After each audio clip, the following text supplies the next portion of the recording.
والدین نے اپنے تیسرے بیٹے کا نام سرفراز رکھا، لیکن اس نے سر اونچا کرنے کی بجائے انہیں سرنگوں کر دیا۔ خدا جانے میرے ماں باپ سے ایسی کون سی کوتاہی ہوئی کہ صرف 16 سال کی عمر میں ہی میرا بھائی سیدھے راستے سے بھٹک گیا اور چند آوارہ لڑکوں کے ہتھے چڑھ گیا۔ میٹرک تک وہ بہت سیدھا سادہ اور نیک و نمازی تھا۔ فرسٹ ایئر میں داخلہ لیا تو دوستی آوارہ مزاج لڑکوں سے ہو گئی۔ ان لڑکوں کے کچھ دوست عمر میں ان سے بڑے تھے۔ انہوں نے میرے بھولے بھالے کم سن بھائی کو گھیر لیا۔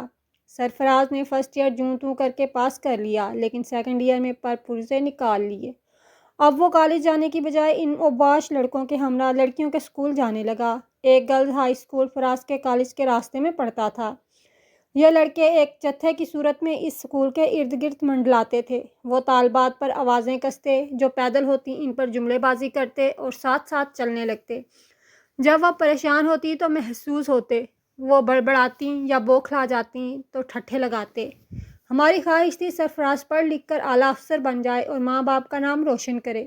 ابو اور بھائی اسی وجہ سے اس کو دکان کے کاموں میں نہیں الجھاتے تھے، تاکہ وہ مکمل سکون اور توجہ سے اپنی پڑھائی جاری رکھے۔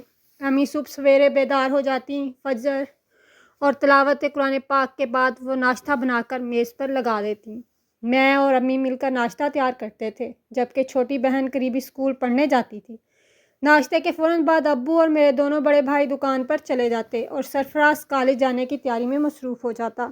وہ 7:30 بجے گھر سے نکل جاتا، لیکن کالج کی بجائے دوستوں کے پاس پہنچ جاتا، جو اپنی موٹر سائیکلوں پر اسے لینے گلی کے نکڑ پر کھڑے ہوتے تھے۔ وہ ان کے ساتھ چلا جاتا۔ پھر یہ سب کالج جانے کی بجائے نزدیکی گرلز ہائی اسکول کے پاس ٹھہر جاتے، طالبات پر آوازیں کستے، ان کو چھیڑتے اور پریشان کر کے خوش ہوتے، گویا یہ ان کی روز کی ہابی تھی۔ کیونکہ اسکول 7:30 بجے لگتا اور کالج 8:30 بجے، تبھی یہ گھنٹہ بھر پہلے گھر سے نکلتے تھے۔ ایک دو مرتبہ کچھ اچھے طالب علموں نے ان کو سمجھانا چاہا، مگر انہوں نے ان کی پٹائی کر دی۔ اب کوئی بھی انہیں سمجھانے والا نہ تھا۔ خوف زدہ لڑکیاں اپنی تعلیم اور عزت کی خاطر کسی سے شکایت نہ کرتی تھیں۔ وہ سر جھکائے جلدی جلدی ان کے پاس یا سامنے سے گزر کر اسکول کے اندر چلی جاتی تھیں۔